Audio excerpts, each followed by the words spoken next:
The race was over. The checkered flag had already fallen. Shane Van Gisbergen had already driven to victory lane. The cameras should have been focused on the celebration, the confetti, the burnout, the trophy. But instead, every single lens in that garage area swung toward pit road. Because what was unfolding there, between two drivers who were supposed to be on the same team, was something nobody expected to see on a quiet Sunday afternoon at Watkins. Bubba Wallace was marching straight toward Christopher Bell. His hands were moving. His jaw was tight. And the look on his face told you everything you needed to know before a single word was even heard. Something had gone very, very wrong out there on that road, and Bubba Wallace was not going to let it slide. Watkins Glen International, one of the most iconic road courses in all of American motor. A 2.45-mile circuit carved through the hills of upstate New York, where braking zones come fast,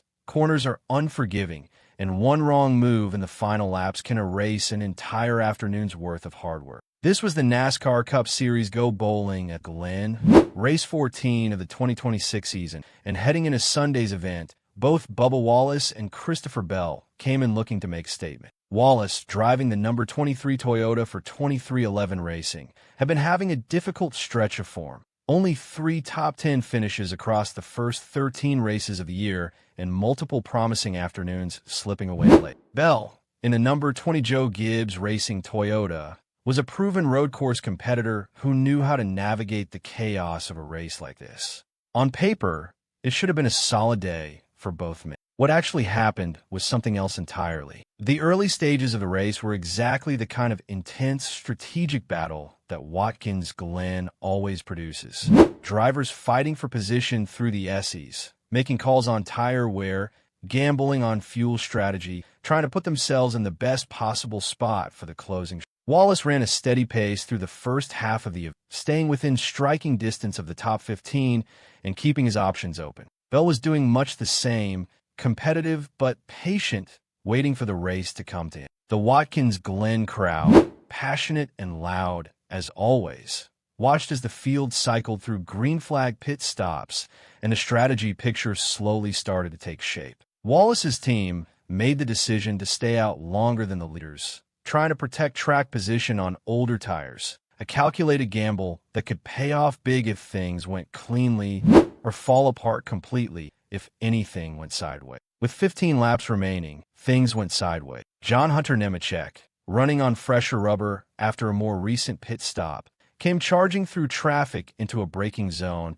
and clipped the back of Wallace's car while trying to advance through. The contact was enough. Wallace's number 23 Toyota snapped around, spinning him in turn 1 and sending him sliding down the order as the rest of the field streamed past.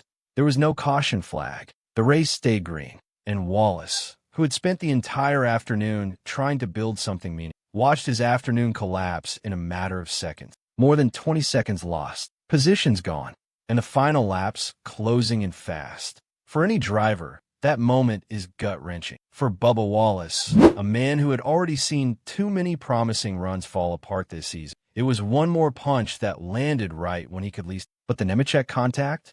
That wasn't even the source of what was about to happen on pit road. Here is where the story gets complicated. With 8 laps remaining, Wallace's team radioed him with instructions to pit. He was heading for the pit lane entry, making his approach through the S's and out of the carousel section. At the same time, Christopher Bell, his Toyota's stablemate, his fellow teammate under the broader umbrella of the manufacturer alliance, received radio communication that the number 23 car was heading toward pit road. Bell already had momentum. He was already committed to his line. And as both cars came out of the carousel and accelerated down the straightaway toward the pit lane entry, Bell pulled alongside Wallace.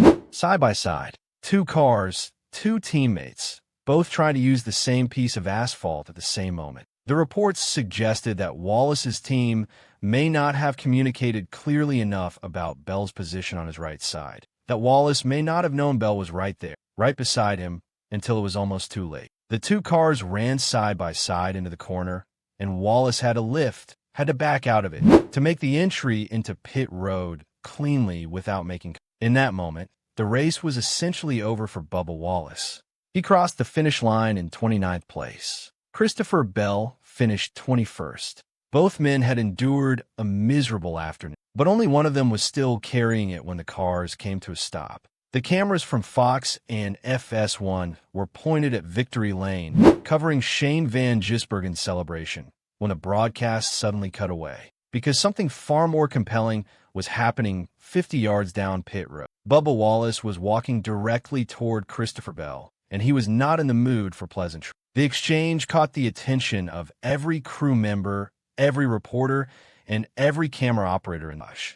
Wallace was animated, hands moving, voice clearly carrying emotion, body language leaving absolutely no room for ambiguity about how he was pleading his case, making his point, letting Bell know exactly what he thought had happened and why it mattered. Bell, for his part, stood there in his usual calm demeanor and listened. He didn't raise his voice. He didn't escalate. He absorbed everything Wallace was saying with the kind of composed stillness that made the contrast between the two men even more striking to watch. Fox analyst and former Cup Series champion Kevin Harvick, watching the scene unfold on television, said simply and directly, "I don't think we're good right here." Wallace said his piece and turned to walk away. And then, just as he was about to leave, Bell said something. We don't know exactly what it was, but whatever it was enough to pull Wallace right back in for. He turned around, walked back, and the conversation continued for several more moments before both men finally went their separate ways. Within minutes, video of the exchange had spread across every corner of NASCAR social media. Fans dissected every frame, every gesture, every moment of that pit road conversation. Some sided with Wallace, arguing that the communication breakdown during the pit sequence was a legitimate problem that needed to be addressed.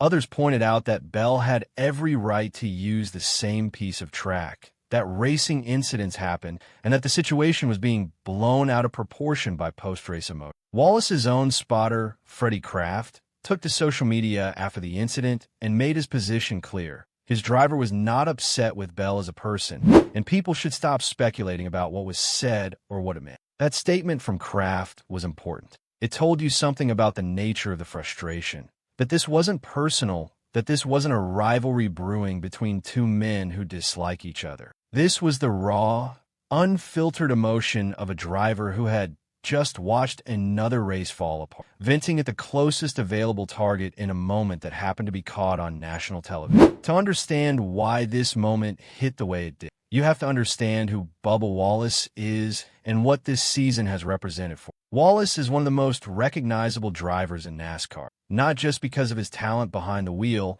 but because of everything he has carried with him throughout his career. He drives for 23XI Racing, the team co-owned by NBA legend Michael Jordan and fellow NASCAR driver Denny Hamlin. The expectations around that organization are enormous. The resources are there. The talent is there. The potential is undeniable. And yet the 2026 season has been a grind. 3 top 10 finishes in 14 races. Multiple afternoons where the speed was present, but the results weren't. A season full of what could have been moments that keep piling up week after week, race after race. Wallace is not a driver who hides his emotions. He never has been. It is one of the things that makes him compelling to watch and compelling to follow. But it also means that when the frustration reaches a breaking point, it tends to come out in exactly the kind of visible, unfiltered way that happened at Wallace. Christopher Bell is a different kind of driver in every conceivable way. Quiet where Wallace is expressive. Reserved where Wallace is open. The 26-year-old from Norman, Oklahoma has built a reputation in NASCAR as one of the most technically precise drivers in the Cup Series. A man who processes the chaos of a race calmly and methodically, who very rarely lets his emotions dictate his decisions on or off the track. Bell drives the number 20 Toyota for Joe Gibbs Racing, one of the most storied organizations in the history of the sport. He and Wallace share the Toyota Manufacturer Alliance, which means that on most weekends, they are working toward the same broader goal of making the blue oval as competitive as possible. That alliance is part of why the pit road confrontation felt so unusual. It is rare to see two Toyota-aligned drivers in that kind of heated public moment, especially when they weren't even directly racing each other for position. Here is the truth about what happened at Watkins Glen and it goes deeper than one pit road conversation. What the cameras captured was not just two drivers arguing about a late race sequence. What the cameras captured was a man at the end of his rope after a season that has tested him at every turn. The Nemechek contact, the communication breakdown during the pit entry, the 29th place finish. None of those things happened in isolation. They happened on top of 13 previous races' worth of accumulated frustration. They happened to a driver who came into 2026 with genuine expectations of contending more consistently, and who has instead watched the results fall short of what the team is capable of. The confrontation with Bell was the release valve for all of that pressure. And the fact that it happened publicly on national television in front of every camera in the building simply meant that the rest of the world got to see what every NASCAR driver feels at some point during a long and difficult season. The moment when the composure breaks and the raw emotion underneath pouring out. Despite the intensity of what was seen on pit road, the expectation across the NASCAR world is that this incident will not carry forward in any significant way. Both drivers are key parts of Toyota's program. Both have too much to focus on, with the All-Star race approaching and the regular season building toward its critical final stretch, to let a single emotional post-race exchange define the relationship between. Wallace looked like a driver venting after a devastating afternoon, not a man looking to start feud. Bell's calm, measured reaction during the confrontation itself signaled that he understood exactly what was happening and had no interest in escalating the situation. The garage in NASCAR is a world built on constant movement, a new track every week, a new challenge every Sunday, very little time to look backward. Moments like this happen regularly in a sport where the margins are razor thin, the stakes are enormous, and the emotions run as hot. Most of them fade quickly. This one will too.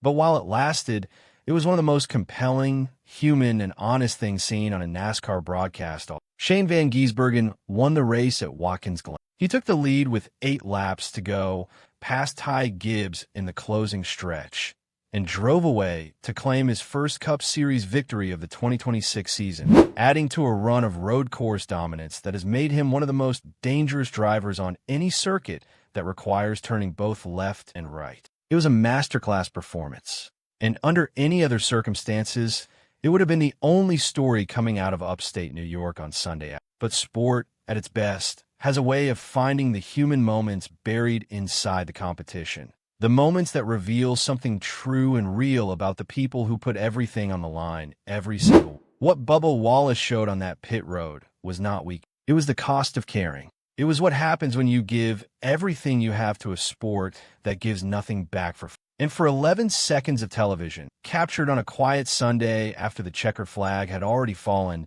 it was the most honest thing anyone in NASCAR had shown all year.